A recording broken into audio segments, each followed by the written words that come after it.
तो दोस्तों देखते हैं हम लोग आज प्रश्नावली 13 की 12 की, जिसमें पहला सवाल दिया गया है कि इसमें एक घन है ना, जिसकी विमा दिया है 22 सेंटीमीटर का है, इसकी भुजाएं प्रत्येक भुजाएं हैं और इसमें कणकों को यानी गोलियों को डाला जाता है और बताया जा रहा है कि गोलियों को डालने के पश्चात इसमें 1/8 भाग शेष रह जाता है। तो बताइए कि इस जो घन है, घन में कितनी गोलियां डाली जा सकती है, अर्थात गोलियों की संख्या बताना है कि इसमें कितनी गोलियां डाली जा सकती है ना। तो देखते हैं, जिसमें घन की भुजा दे दिया है 22 सेंटीमीटर और गोली का व्यास दे दिया है 0.5 सेंटीमीटर ना। तो देखिए, सबसे पहले घन का आयतन निकाल लिया जाए। घन का आयतन निकाल लेते हैं, तो यहाँ पर लिख लेते हैं घन का आयतन। घन का आयतन क्या होता है? भुजा का क्यूब। तो 22 का क्यूब क्या होगा? तो निकाला गया था ना, कितना निकाला गया था? 1639 सेंटीमीटर क्यूब मिलाते हैं, ठीक है। फिर इसके बाद गोली का आयतन निकाल लेते हैं, क्योंकि एक बार देखिए इधर, क्योंकि 1/8 भाग घन का खाली रहता है ना, 1/8 भाग घन का खाली रहता है। तो हमें तो भरा हुआ भाग चाहिए ना, कि गोलियों से भरता कितना है। तो एक ही ना घन है, तो एक घन में 1/8 भाग खाली रहता है, तो कितना भाग भरा रहता है? तो घन का शेष भरा भाग, ठीक है। तो 1 माइनस 1/8, क्योंकि एक तो घन है जिसमें से 1/8 खाली रहता है, तो भरा वाला 1 में से घटा देते हैं, तो घटाएंगे तो कितना आएगा? 7/8 ना। तो अब 7/8 भाग जो घन का क्षेत्र जो आयतन उसको निकाल लिया जाए। 7/8 भाग का घन का आयतन, तो आयतन, इसका आयतन टोटली ये देखिए 7/8 आ गया है, और गुणे कितना? 1600 सॉरी 10,648 कट रहा है ना। 8 एकम 8, यहाँ पर 2 और क्या 6, 8 त्रिके 24, 2 4, 8 त्रिक 24, 8 एकम 8 ना, 7 से गुणा कर दीजिए, 7 एकम 7, 7 त्रिके 21 को 1, 8 त्रिक 2, 7 त्रिके 21 2 23, 7 एकम 7 और 2 9, ठीक है। ये घन सेंटीमीटर आ गया ना। अब निकालते हैं इसका, मतलब ये तो पूरा हो गया, जितना भाग भरा जा रहा है उतना आ गया, यानी इसका आयतन आ गया।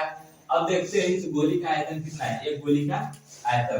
तो यहाँ पर गोली का व्यास दिया है, तो त्रिज्या कितनी हो जाएगी? r बराबर 0.5/2 सेंटीमीटर का। अब गोली का आयतन, तो गोली का आयतन बराबर, गोली कैसी गोलाकार होती है, तो गोलाकार आयतन का फार्मूला 4/3 पाई r क्यूब। तो 4/3 पाई का मान रख लीजिए 22/7 गुणे r क्यूब। r क्यूब का मतलब ये वाला ना, 0.5 गुणे 0.5 गुणे 0.5, ठीक है। अब बटे में क्या है? सबके बटे में 2 2 है ना, लिख लीजिए बटे में 2, बटे में 2, बटे में 2 कट रहा है, 2 दूना के 4 कट गया, ये देखिए 11 और ये 2 ना। फिर और कुछ कट रहा है? नहीं कट रहा है, तो गुणा कर लीजिए, 5 5 25, 5 125, यानी 3 अंक पर दशमलव भी हो जाएगा ना, 125। अब गुणे क्या है भाई? 11, अब बटे में 7 त्रिके 21, ठीक। अब 11 का गुणा कर लीजिए इसमें ऊपर में, तो 11 5 55, 11 गुणा के 22 और 5 27, फिर 11 एकम 11, 11 2 13, कितने अंक पर दशमलव है? तो 3 अंक पर ना, 3 अंक पर दशमलव लगा लीजिए, बटे में 21। अब भाग दिया जाएगा तो कितना आएगा? घटा देते हैं ना इसको ऐसे। तो ये आ गया हम लोग का घन सेंटीमीटर, घन सेंटीमीटर। तो अब गोलियों की संख्या निकाल लें, पूछा है हमसे क्या घन में गोलियों की संख्या, तो घन में हम लोग गोलियों की संख्या निकाल लेते हैं। घन में गोलियों की संख्या, तो घर में गोलियों की संख्या पूछा है तो हम लोग जानते हैं कि इसी घर में ना भरा जाएगा, तो एक गोली से अगर पूरे घर में भाग कर दे एंड जो घन का आयतन निकाले भरा हुआ, तो पता हो जाएगा कि कितने गोली आएंगी। तो संख्या बराबर लिख सकते हो लोग, जो घन का आयतन है 7/8 यानी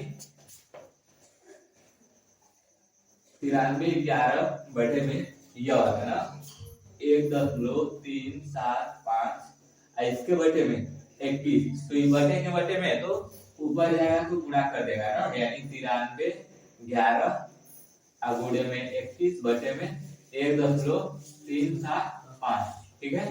अब 375 और भाग कर देंगे तो बड़ा वाला आ जाएगा 14।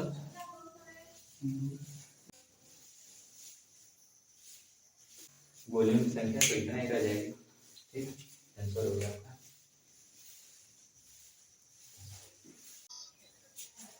ये देखते हैं नेक्स्ट सवाल दिया हुआ है, एक मिस्त्री है जो दीवार की मैंने दिया है 270, 300 और 350 उसको बनाता है ना, और बनाने में पूछा है कि यदि अगर एक ईंटे की बीमा इतनी हो 22.5 सेमी गुणे 11.25 गुणे 8.75 सेमी हो, तो उस दीवार को बनाने में कितने ईंट लगे। क्योंकि उसमें जो एक दीवार को बनाने में 1/8 भाग है वो मसालों से भर दिया जाता है ना, तो बताइए कि उसमें शेष ईंटें कितनी लगी। तो इसमें ईंटों की संख्या निकालना है तो सबसे पहले दीवार की बीमा निकाल लेते हैं। दीवार की बीमा निकाल दीवार की आयतन निकाल कर एक ईंट के आयतन से भाग कर देंगे तो आ जाएगा। तो दीवार का आयतन, दीवार का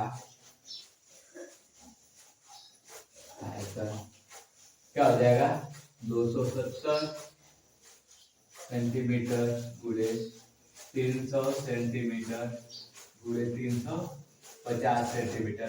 क्योंकि हम लोग गुणा नहीं करते ना, भाग देंगे तो ये कट जाएगा, तो गुणा क्यों किया जाए, घटा लिया जाएगा ना। तो बताइए एक दीवार को इतने बना रहा है और उसी दीवार का 1/8 भाग है उसे मसालों से भर दिया जा रहा है ना, तो कितना भाग बचा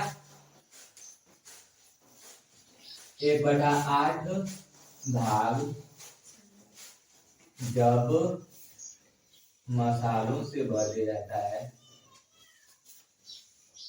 भरा जाता है, तब दीवार का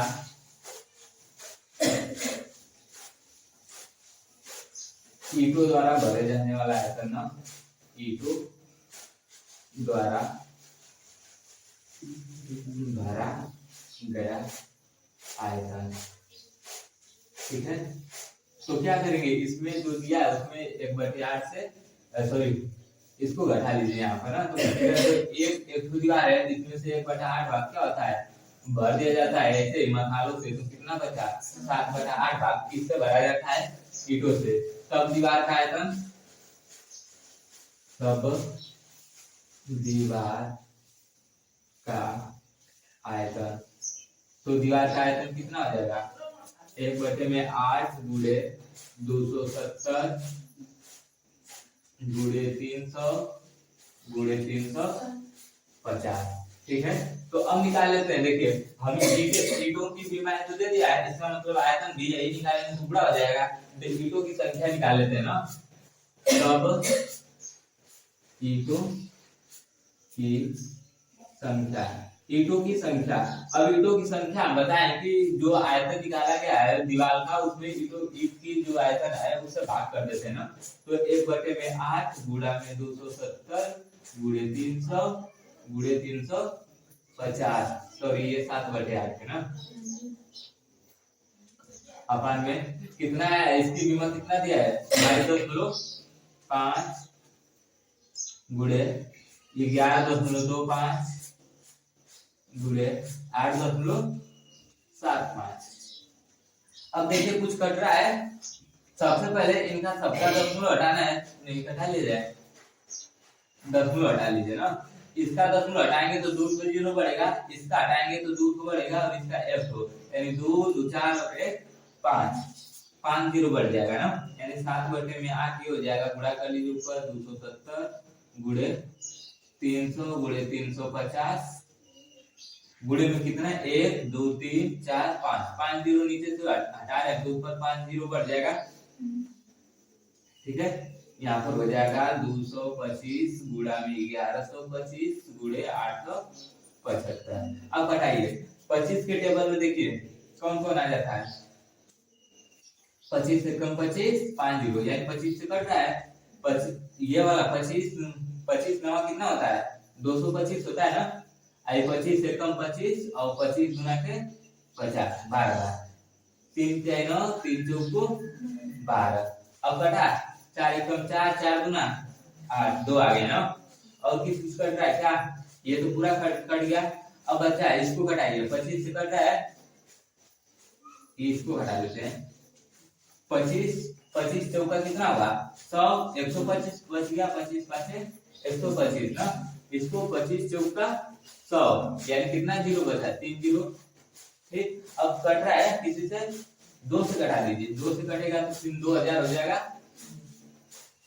अब कुछ कट रहा है क्या नीचे लिख लेते हैं अच्छा रहेगा 7 गुणे 270 ठीक है गुणा में 350